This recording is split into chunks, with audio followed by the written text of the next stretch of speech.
Hello friends, आप सभी का स्वागत है हमारे यूट्यूब चैनल पर। तो आज हम देखेंगे कक्षा 8 का विज्ञान भारती यूपी बोर्ड का पाठ 2। पाठ का नाम है मानव निर्मित वस्तुएं।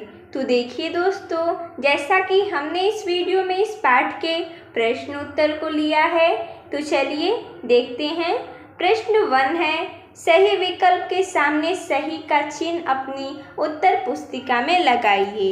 यहाँ पर प्रश्न दिया गया है और 4 विकल्प हैं। जो विकल्प सही रहेगा उसके आगे हमें सही का चिन्ह लगाकर उत्तर पुस्तिका में लिखना है। तो जैसा कि हमने यहाँ पर पहले से ही सही का चिन्ह लगा दिया है। तो प्रश्न है, थर्माकोल का दूसरा नाम है। विकल्प है टेफ्लॉन, स्टायरन, नायलॉन या डेक्रॉन। तो इसका सही हो जाएगा स्टायरन। थर्माकोल का दूसरा नाम है स्टायरन, तो इसके आगे हम सही कर देंगे। प्रश्न ख है, पौधों का मुख्य पोषक तत्व है। विकल्प है गंधक, ऑक्सीजन, नाइट्रोजन, कार्बन। तो पौधों का मुख्य पोषक तत्व कौन सा है? तो नाइट्रोजन। नाइट्रोजन के आगे सही का चिन्ह लगा देंगे। फेरिक ऑक्साइड मिलाने से निर्मित कांच होता है। विकल्प है हरा, हल्का नीला, पीला या बैंगनी। इसका सही हो जाएगा हल्का नीला। अगला है, खिड़कियों में प्रयोग किया जाता है। विकल्प है कठोर कांच, फोटोक्रोमिक कांच, फ्लंट कांच या साधारण या मृदु कांच। तो खिड़कियों में हम साधारण या मृदु कांच का प्रयोग करते हैं। इसका सही हो जाएगा विकल्प द। प्रश्न दूसरा है, सही कथन के सामने सही तथा गलत कथन के सामने गलत का चिन्ह लगाइए और अपनी अभ्यास पुस्तिका में अंकित कीजिए। प्रश्न है, फोटोक्रोमिक कांच प्राप्त करने के लिए उसमें कुछ सिल्वर आयोडाइड मिलाया जाता है। ये क्या है? सही है। अगला है, रेयान प्राकृतिक रेशा है। ये गलत है, क्योंकि रेयान एक संश्लेषित रेशा है, इसलिए गलत है। अगला प्रश्न है, सीमेंट, साबुन, उर्वरक, प्लास्टिक आदि मानव निर्मित वस्तुएं हैं। ये सही है, ये सभी मानव द्वारा बनाया जाता है, इसलिए ये मानव निर्मित वस्तुएं हैं। अगला, एंटीबायोटिक दवाओं का उपयोग कीटाणुनाशक के रूप में किया जाता है। ये गलत है। अगला प्रश्न है तीसरा, नीचे दिए गए शब्दों की सहायता से रिक्त स्थानों की पूर्ति अपनी अभ्यास पुस्तिका में कीजिए। तो यहाँ पर कुछ शब्द दिए गए हैं, इन्हीं की मदद से हमें रिक्त स्थान की पूर्ति करना है। तो शब्द है साबुन, प्राकृतिक, बर्तन, संश्लेषित, पराबैंगनी। इन्हीं शब्दों की सहायता से भरना है हमें। पहला प्रश्न है, मेलामाइन का उपयोग प्लास्टिक के यहाँ पर रिक्त स्थान बनाने में किया जाता है। तो मेलामाइन का हम उपयोग करते हैं प्लास्टिक का बर्तन बनाने में। तो यहाँ पर देख सकते हैं, यहाँ पर कुछ शब्द में से यहाँ पर बर्तन भी दिया गया है, तो हम यहाँ पर भरेंगे बर्तन। प्रश्न ख है, सूत, रेशम, ऊन, यहाँ पर रिक्त स्थान में रेशे हैं। तो ये सब क्या है? प्राकृतिक रेशे हैं, जो हमें प्रकृति से प्राप्त होता है। इसे हम स्वयं नहीं बना पाते हैं, इसलिए ये प्राकृतिक रेशे है। तो हम यहाँ पर रिक्त स्थान की पूर्ति कर देंगे। अगला है, धूप के चश्मे सूर्य की यहाँ पर रिक्त स्थान है किरणों से आँखों को बचाते हैं। तो हम धूप में चश्मा क्यों लगाते हैं? ताकि जो सूर्य से आने वाली किरणें हैं वो कौन सी किरणें होती हैं? तो पराबैंगनी। यहाँ पर भर देंगे हम। उनसे बचाने के लिए अपने आँखों को हम चश्मे पहनते हैं। अगला है, सोडियम हाइड्रोक्साइड और वनस्पति तेल की क्रिया से यहाँ पर रिक्त स्थान है प्राप्त किया जाता है। तो जब हम सोडियम हाइड्रोक्साइड को वनस्पति तेल से क्रिया कराते हैं तो हमें साबुन प्राप्त होता है। हम यहाँ पर रिक्त स्थान की पूर्ति कर देंगे।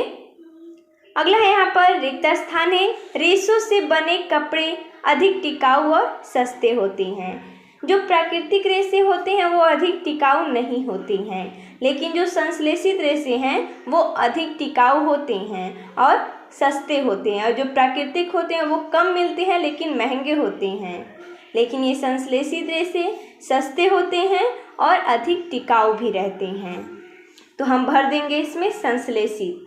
अगला प्रश्न है चौथा, संक्षेप में उत्तर दीजिए। प्रश्न है, प्राकृतिक एवं मानव निर्मित वस्तुओं से आप क्या समझते हैं? तो सबसे पहले हम देखेंगे प्राकृतिक वस्तुएं क्या कहलाती हैं। प्रकृति से हमें अनेक वस्तु प्राप्त होती हैं। प्रकृति द्वारा प्रदत्त वस्तुओं को प्राकृतिक वस्तुएं कहते हैं, जैसे पहाड़, नदियाँ, समुद्र, झीलें, मिट्टी, वायु आदि।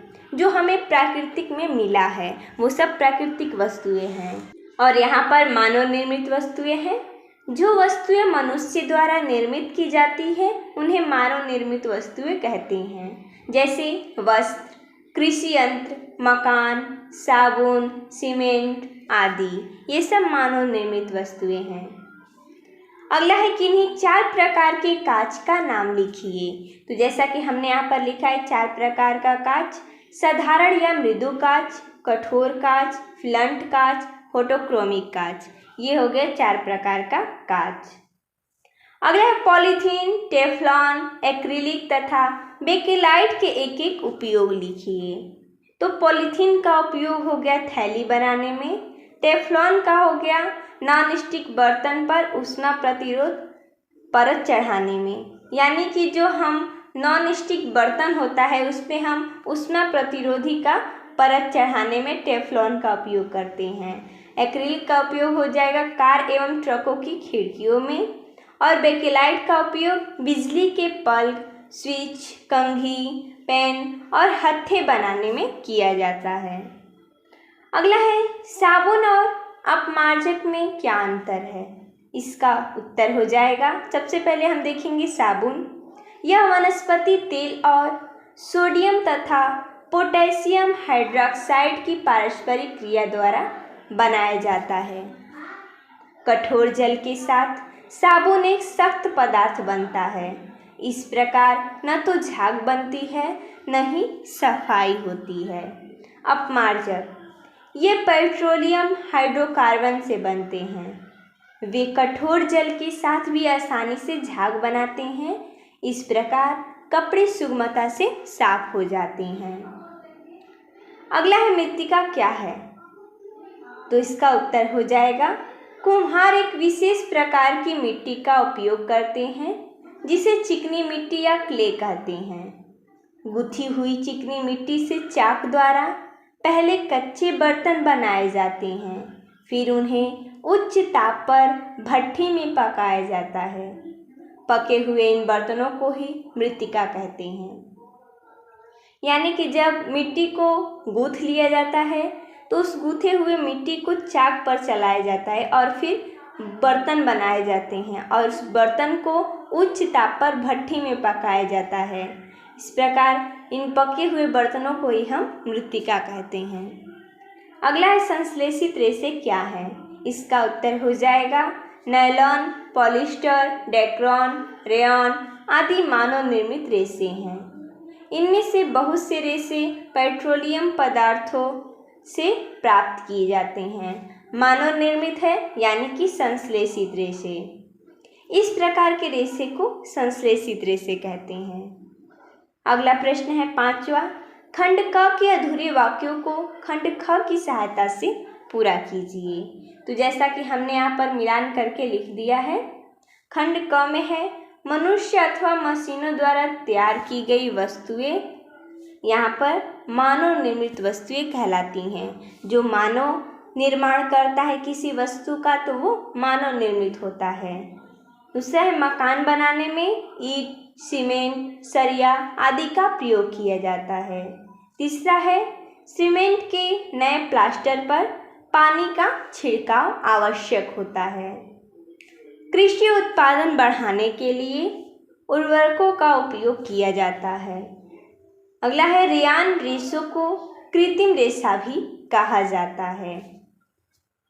अगला प्रश्न 6वां है, निम्नलिखित प्रश्नों के उत्तर दीजिए। प्रश्न है भूमि में पोषक तत्वों की पूर्ति के लिए कौन कौन से उपाय किए जा सकते हैं? तो जैसा कि हमने यहाँ पर उपाय लिखा है, क्या क्या उपाय किया जा सकता है? तो भूमि को जोतकर कुछ समय के लिए छोड़ दिया जाए जिससे पोषक तत्वों की पूर्ति पर्यावरण से स्वतः होती रहे। यानी कि जब हम कोई फसल बोते हैं और वो फसल पककर हमें प्राप्त हो जाता है, तो जब खेत जोतते हैं उसके बाद उसे कुछ समय के लिए छोड़ दिया जाना चाहिए ताकि वो अपने पोषक तत्वों की पूर्ति पर्यावरण से कर पाए। फसल चक्र के नियमों का पालन किया जाए।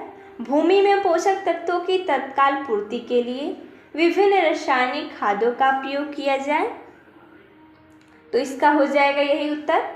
अगला है, धूप में बाहर निकलने पर हम धूप के चश्मों का प्रयोग क्यों करते हैं? इसका उत्तर हो जाएगा, हम धूप के चश्मों का प्रयोग आँखों को सूर्य की गर्मी और पराबैंगनी किरणों से बचाने के लिए करते हैं।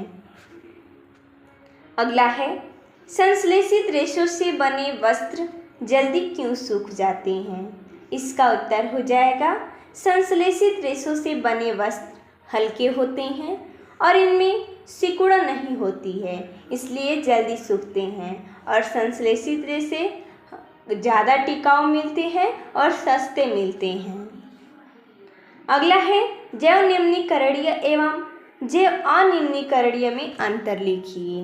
तो सबसे पहले हम देखेंगे जैव निम्नीकरणीय।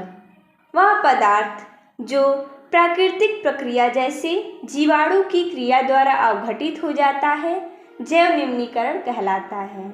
जैसे कागज, सूती कपड़ा, ऊनी वस्त्र, ये सब क्या है? जैव निम्नीकरणीय हैं। और जैव अनिम्नीकरणीय वह पदार्थ प्राकृतिक प्रक्रियाओं द्वारा सरलता से विघटित नहीं होता, जैव अनिम्नीकरणीय कहलाता है। जैसे प्लास्टिक की थैलियाँ, टीन, एल्युमिनियम, धातु की पत्तियाँ आदि। तो देखिए दोस्तों, जैसा कि हमने इस वीडियो में इस पाठ के प्रश्नोत्तर को देखा, तो मिलते हैं तब तक के लिए धन्यवाद दोस्तों।